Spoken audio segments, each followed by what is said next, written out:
Hello, I'm Jo Halfpenny. I'm one of the activity organisers at the Life After Stroke Centre in Bromsgrove, along with my colleague Karen and my manager Nicola Miller. In normal circumstances, we would be providing a huge range of activities at the centre to promote stroke recovery and for stroke survivors and their carers to meet socially, and as well as to provide peer support.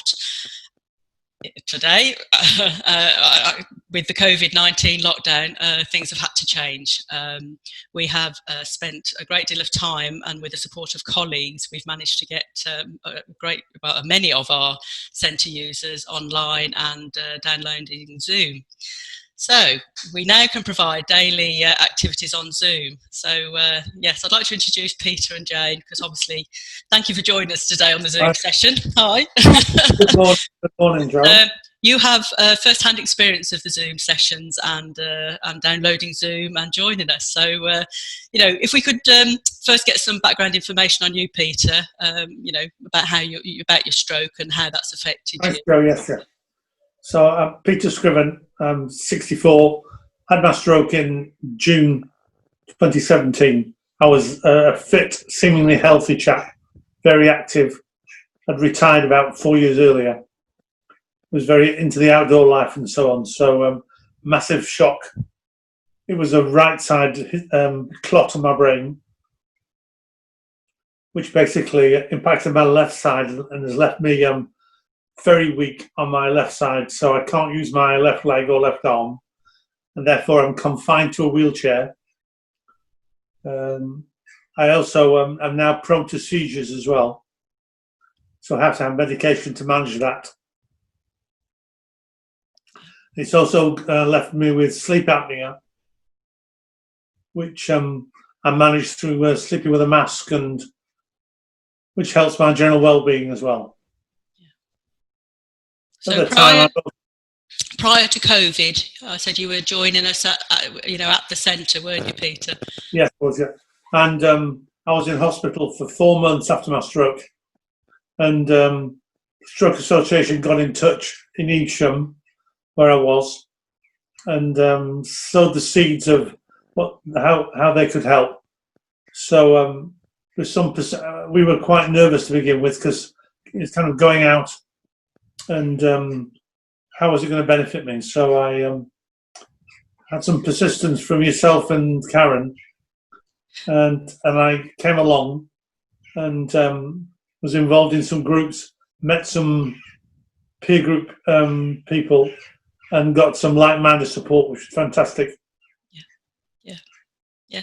We particularly got into genealogy and made some good friends there, and it was very positive because the seizures particularly made me quite depressed, and my medication also made me very depressed. So the Life After Stroke really helped turn that around and got me to be far more positive and less inward looking, and look at the things I could do rather than the things I can't do. Yeah. And you did take some persuading. Initially some persuading, but we got you there. A lot of persuading. Well, we both did. It was something completely different. It's a very, very different life for us now, from somebody going out and about all the time, very, very sociable. But now we've got a different group of friends, and we've made new friends with the Zoom sessions. It's been absolutely brilliant. We can't thank you enough. There are all sorts of things, something different every day. The competitions are never the same. The singing is hilarious. It's a riot session. I have to go because I can't stop laughing. And it's just a lot of fun, really joyful, and it's something to look forward to.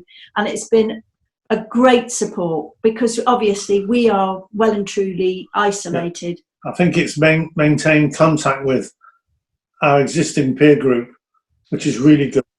And we've also met new people as well, that we didn't know before. And we're looking forward to meeting them afterwards. Yes, I think that'll be the social gathering after COVID-19. Yeah. There'll be lots of hugging going on, which obviously we can't do right now, I'm afraid. Yes. Yeah, I think good relations, close relations, friendships have been made, and that's the benefit of Zoom. I think that we've opened it up, so you've had that. James says the activities are fantastic, from singing to the games and competition quizzes. Men in sheds. There's some specialist groups as well as men in sheds, so just the men getting together, which is a great idea, and the communication group. So it's not aimed at anybody in particular, and it's been a real eye-opener as a way of meeting different people. And you guys have helped us into Zoom as well, which a lot of us were quite nervous about. Yes. I think a lot of people were, particularly if you're not, computer minded. I think, and that really would be one of our questions. So what advice would you give others who are finding it challenging to get online? Have a go. If you can't do it, then there's always you or Karen or Nicola ring you, and you'll guide them through what they need to do. Even the least tech savvy can get on, and we've seen some friends that have had trouble with it, but they've managed it in the end, and it is such fun. It's well worth having a go. Yeah, it's worth persevering, but as you say, it's good to have the backup, for someone to ask if you're unsure, and we can talk you through each stage of that, so we can get you on. Very supportive and engaging in trying to get as many people, and you guided us, because we didn't know what we were doing in the first place. You've got everybody with different people on iPhones, iPads, Fire. I don't know what they all are even, but you've guided everybody, so that's been a good feature as well. And if necessary, we've added extra sessions to make them even longer, which is really good. Yeah. And as a carer, Jane, I mean, you support Peter. So as a carer, how have you found the Zoom sessions? I found it really good. We're sort of a bit naughty, really, because some of the quizzes, it means that there's two of us, because I'm not going to be left out of any of it. But we have had a lot of fun, and it has been absolutely brilliant. Really, we can't thank you enough, and it gives us something to look forward to. You don't have to do every session, you don't have to do all the sessions, we just have to sort of go and join in when we can. So and it's also been a lead into the stroke assembly, which has been very good as well. We've really enjoyed that. Really, tell us a bit more, Peter. Tell us more. The stroke assembly, which would normally be a kind of a big kind of conference of stroke survivors. I think last year it was in the East Midlands, but this year obviously had to be postponed. So it's kind of particular presentations about research or exercise. There's been an online cooking session. Yeah. All sorts of different people. And perhaps we wouldn't have gone to the assembly, but because it's online and it's done as a webinar, which is nearly a Zoom session, we've been able to access that as well, and met more different people and joined different groups. So that again has been very. So I think the benefit of online is the fact it has opened it up to more people.